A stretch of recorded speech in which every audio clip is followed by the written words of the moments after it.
என் இனிய உறவுகளே, இன்று 11/3/25 இருக்கின்றோம். பரிசுத்த ஆவியானவர் நம் இருதயங்களில் உயிருடன் இருக்கும்போது ஆவியானவர் நம்மை இணைத்து கிறிஸ்து இயேசுவை போல் மாறுவதற்கு நம்மை எப்பொழுதும் அதிகரித்து வரும் மகிமையுடன் மாற்றியதால் கடவுளின் தன்மை நம்மில் வருகிறது. 2 கொரிந்தியர் 3:17 சொல்வது போல் நாம் இயேசுவில் கவனம் செலுத்தி அவரை அறிந்து கொள்ளவும் அவருடைய முன்மாதிரியை பின்பற்றுவதும் அவருக்காக தினமும் வாழ்வதும் இந்த மாற்றம் ஏற்படுகிறது.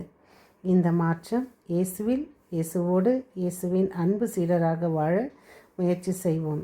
இன்றைய சங்கீத தொடர்ச்சி 74, 10, 11, 12. நாம் இறைவனுக்காக நாம் எடுக்கும் ஒவ்வொரு நொடியையும் இறைவன் நம்மை கண்காணித்து கொண்டு வருகிறார்.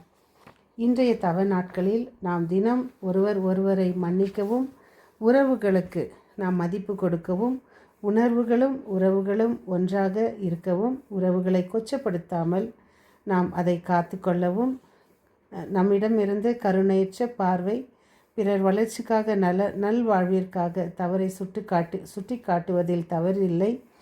ஆனால் செயல்களுக்கு கண் காது வைத்து மூக்கு வைத்து ஜோடித்து முத்திரை குத்துவது தான் தவறு. உண்மையற்ற வதந்திகளை நம்புவதும் அதை பரப்புவதும் ஒரு வகையான இரக்கமற்ற தீர்ப்பே. பிறருக்கு இரக்கம் காட்டாமல் இறைவனிடம் இரக்கம் கேட்க நமக்கு தகுதி இல்லை. கண்ணால் காண்பதும் பொய், காதால் கேட்பதும் பொய், தீர விசாரிப்பதே மெய் என்ற ஞானத்தை புரிந்து பிறர் உறவுகளுக்கும் புரிதலை கொடுக்க மன்றாடுவோம். இதோ இன்று நம்முடைய வாழ்வில் நாம் அனுபவித்து வரும் ஒவ்வொரு நாளையும் நாம் பிற இனத்தவரை போல் பிதற்ற வேண்டாம் என்று சொல்லியிருக்கும் இயேசுவின் வார்த்தைகளுக்கு நம் குற்றங்களை நாம் மன்னித்தால் தந்தை இறைவன் நம் குற்றங்களை மன்னிப்பார். நாம் பிறர் குற்றங்களை மன்னிக்காவிடில் அவர் நம் குற்றங்களை மன்னிக்க மாட்டார் என்ற அந்த வார்த்தைக்கு நாம் மன்னிப்பு கோருவோம் என்று இயேசு முன்மொழிகின்றார்.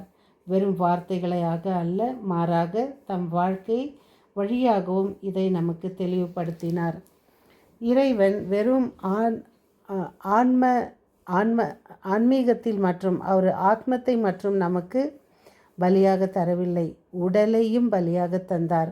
அதனால்தான் நாம் இந்த தவ நாட்களில் நாம் உடலையும் நாம் வருத்துவோம். உபவாசம் இருப்பதில், பிற தேவைகளில் நம்மை நாம் தாழ்த்தி கொள்வதில், நாம் எதெல்லாம் நமக்கு அதிகமாக விருப்பமோ அதை நாம் தியாகம் செய்வதில் நாம் இறைவனுக்கு நம்மை அர்ப்பணிப்போம். அன்பிறைவா, இதோ இந்த அதிகாலை வேளை எங்களை தட்டி எழுப்பி புதிய ஒரு நாளை தந்தமைக்காக நன்றி. இந்த நாள் முழுவதும் உமது கரத்தின் கீழ் எங்களை ஆசீர்வதியும். இந்த நாட்களில் நோய் நொடியில் இருக்கும், ஆஸ்பத்திரியில் இருக்கும், தனிமையில் வாழ்வோர், விதவைகள், ஆதரவற்றவர்கள் அனைவருக்காகவும் ஜெபிக்கிறோம். விசேஷமாக இவர்கள் அனைவரையும் ஆசீர்வதியும்.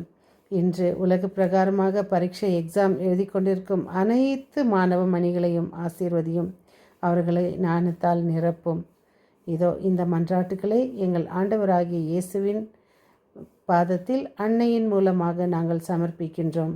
அன்னையே, இயேசுவோடு இருந்தது போல் எங்களோடும் நீ என்றும் இருக்க உம்மை வேண்டுகின்றோம். மீண்டும் சந்திக்கும் வரை உங்கள் அன்பு தோழி.